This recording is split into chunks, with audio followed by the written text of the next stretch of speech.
I ruined a $15,000 per day business by doing the dumbest, most illogical thing a business owner can do. And guess what? I'm not the only one. So stick around. I'm going to get into all of it.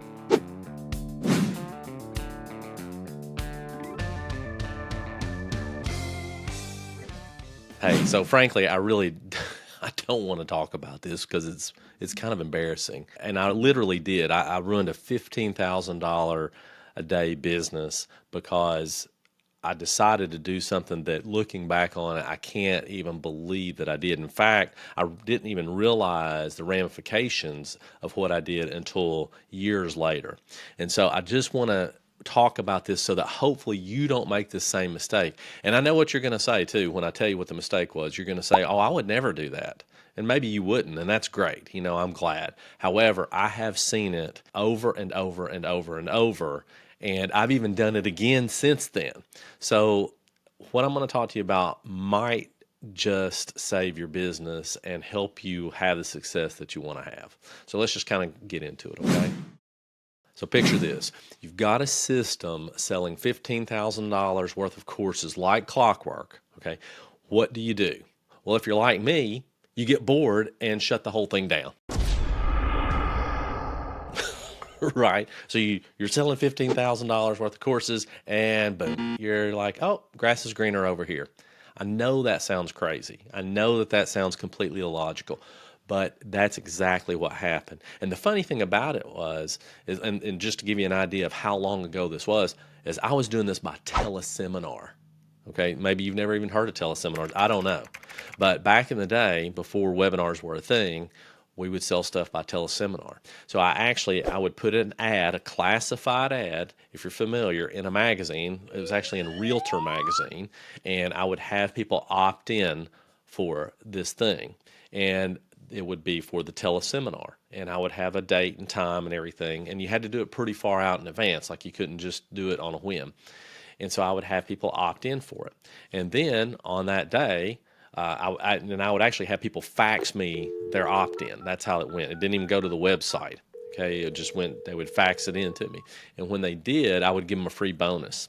And so I would hold the teleseminar and I would pitch right on at the end of it. Not dissimilar to how most webinars work today, but that's exactly what I would do. And it worked, right? I was selling a real estate investment course, which I would still sell today. I just don't enjoy it, but it's really still works today. The exact methods, all of it still works exactly as it did.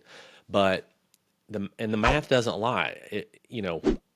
I was making money hand over fist, not a problem at all. And for some reason, I thought, "Oh, well, this is great, but I really want to do this over here." Now, the difference between what I'm telling you and what happens for most business owners is they usually don't have that big a spread. In other words, they'll have something that works. Maybe they're selling a $500 course or a $50 course. Doesn't really matter. And maybe it works, but it's not working to scale yet because they haven't figured out how to really build that business up. In other words, they figured out how to make a few $50 or $500 sales here and there, but they get frustrated because they can't turn it into, 10 sales a day or 100 sales a day or whatever it is. So that's where your error, or where the error of a lot of business owners comes in. They make that mistake of not following through because they get bored of their own stuff. I tell this to my clients all the time about their ads, because when we find an ad that works, we'll run it until the wheels fall off of it. So like I have one client, I think we've been running her same ad for like 6 years or something. I mean, it's been a really long time. And the only people that are getting sick of it are us. I mean, that's it. And the client, she's sick of it. We're all sick of it. But the fact is, we've tested it, and we still test it to this day, and nothing beats it. So you don't stop doing what works. It is ridiculous to do that. Now, again, it's easy on the outside looking in and say, "I would never do that." And maybe you wouldn't, and that's great. But a lot of business owners do. So I made that mistake. I won't make that mistake again. I stick with what works and I follow the numbers. And it's not just about losing that income. It's also about the thousands of dollars and many thousands of dollars that I spent on better opportunities that weren't even half as good, right? So I would go and I'd get another system or another coaching course or another coach or whatever it is. And, thinking this is going to be even better than that. That was great, but this is going to be even better. And it's usually not. In fact, it never is. So the bottom line is the grass ain't greener on the other side. It's greener where you water it. Now that sounds kind of cheesy, but it's really true. You really want to focus your time and effort on what's working and start pruning. That's the key to it, is really just pruning out what isn't working. If you have even if you just sold one, okay, great. Sell another one. Just sell another one. I will say this too. I just was thinking about this. I have a client right now, and she's wanting to do some low ticket offers, and we were talking about it. And I said, hey, let's offer it for. I want to be able to put some discount codes, some coupon codes on it for 90% off. And I got a message from her not long before I did this video that said, "Are you sure 90% off?" And I'm like, "Yeah, 90% off."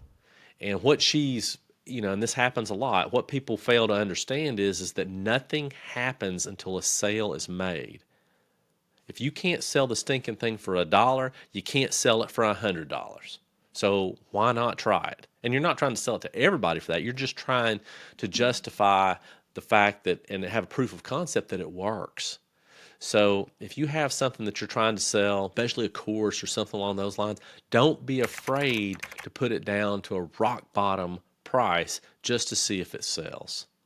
Okay. Once you do 20 of them, great. Then start raising it. Then don't offer the discounts. You either have to do that, or the other side is you have to add on value. So I'm going to do another video about all that pretty soon, but I just kind of wanted to mention that while we were here. Okay, I hope all that made sense, and I'm really glad that you stuck on with me through that. And it was hard for me to talk about, because even as I was telling that story, it was making my stomach hurt a little bit and beating myself up over making that mistake. So what would happen, I would love to hear if you've ever made that mistake yourself or something close to it. Please drop that in the comments, and I would love it if you subscribe. So if you like this kind of stuff, please do subscribe, and I'll catch you on the next video.